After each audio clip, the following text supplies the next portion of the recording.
8.8, here we are. We're going to go through 8.8 lesson.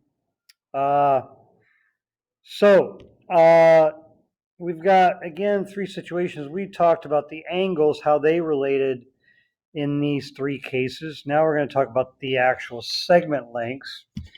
And it's pretty cool how this works out. But basically, you take the outer length multiplied by the whole length, okay? So the outer length, let me see if I can. The outer length would be, for example, gosh, what is this part right here. So that outer length multiplied by the whole length, which would be this entire thing, right, of one of the segments equals the outer length, which would be this, right? Oops, I forgot to underline. I don't know why that keeps happening. Multiplied by the whole length. Does that make sense? So that means the outer length, for example, in this one, why does this keep happening? 7 multiplied by the whole length, which is 12, 5 plus 7, equals the outer length x, 6, times the whole length, 6 plus x. So you got to do a little algebra there, okay? Now, at this point, as far as the algebra is concerned, you can do it a number of ways. You can multiply through by 6. I see the 12 on the other side, and I think I'm going to make this easier by dividing by 6 on both sides, and that becomes 2, which is 14 on the left. 6 is gone. I get 6 plus x. Subtract 6, and I get x equals 8. Okay. Now, depending on your question, make sure you go back and answer the question. You may have been asked to find the whole secant length, right, instead of just the chord. So make sure you answer the question once you find your answer. Okay. Here we're assuming we're looking for x. Next one. Oh, this is annoying. Next one. Now the same thing works out, except we only got one part of a segment here, right? We've only got this. So instead of taking 12 times something else, it'll just be 12 squared. Okay, so you'll have, why does this keep happening? Boy, that's annoying.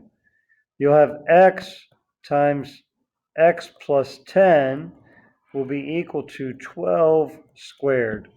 Okay, now you're going to have to go ahead and multiply through here because we can't necessarily set this, or it looks like it's going to be quadratic because once you multiply x times x, it's going to be x squared. So you're going to have x squared plus 10x, right?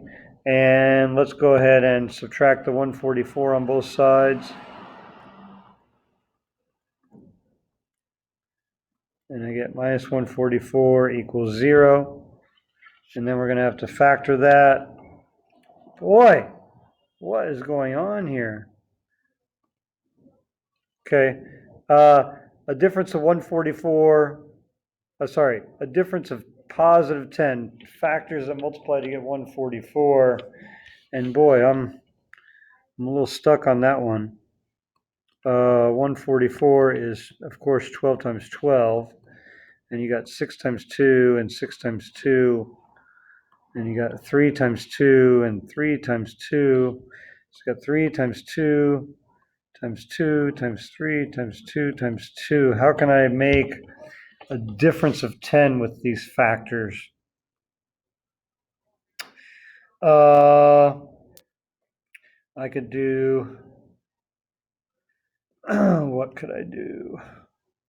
I could do 6 times 3 is 18, and 2 times 2 times, oh wow, worked out. 2 times 2 times 2 is 8. So 18 times 8 gives us a difference of 10, right?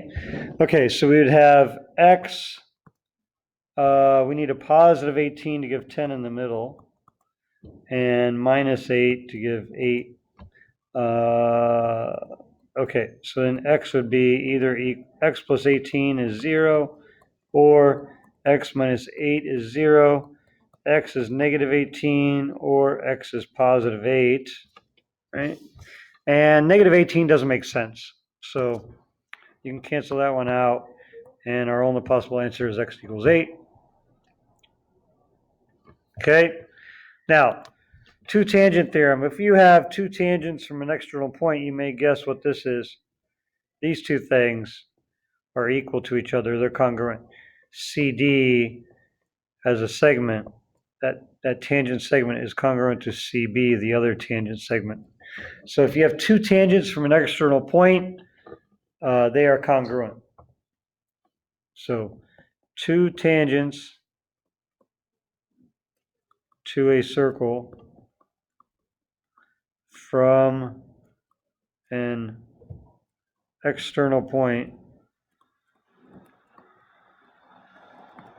are congruent. Okay.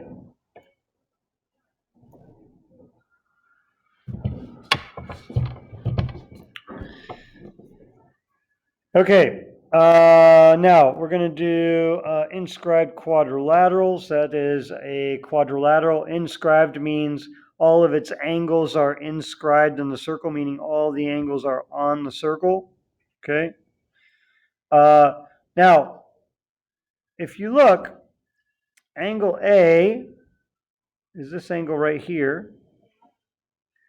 Angle A, if I look at it, it's an external angle. Angle A is an inscribed angle. So it's half the measure of arc. And I don't know if that's going to be DBC, right? It's half of this arc. Now, measure of angle B is half of, gosh, why is that happening? Killing me. Angle B is this angle here. It is half of this arc. It's half of ADC. Okay. Angle C, let me erase some of this. Let me erase the blue one. Angle C, okay. Oh, gosh. Angle C intercepts this arc over here. You may see what's happening. Angle C is half the measure of angle of arc DAB. Now let's stop there for a second. Look at this and look at this. Look at the green one. Should have written this in green.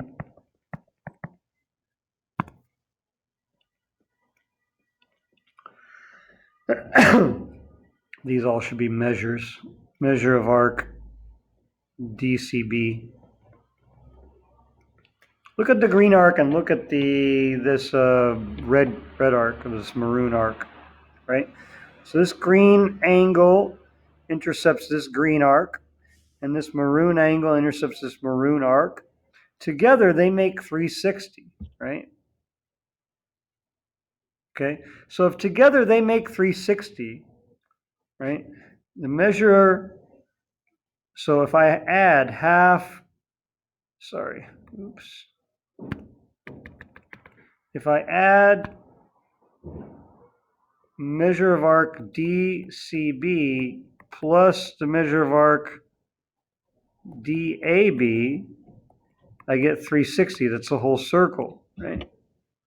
So what if I took half of that? So what if I said I want to do half of the measure of arc DCB plus measure of arc DAB, right? So what I did really is I multiplied by half on both sides of the equation. So if I multiply half on both sides of the equation, I get half of 360, which is 180.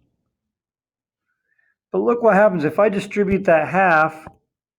If I distribute that half, I get half the measure of arc DCB plus half the measure of arc DAB is 180, right? And that is actually what angle A and angle C add to be. So what does that mean? That means angle C and angle A are supplementary, right? Okay, I'm going to finish this on